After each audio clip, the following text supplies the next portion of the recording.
नमस्कार। आज हेउची कालिया दलन एकादशी।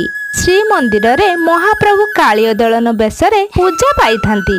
गाँ गहली रे याको अरांधिया बा चुली पूजा भी कही थांती। ई दिन रे चाउल बटारे नाग नागुणी तैयारी करी पूजा करा जाय थाए। कथारे अछि एही दिन रे आमर परम आराध्य श्री कृष्ण बाल्य काल रे कालिया नामक नाग को दलन करथिले।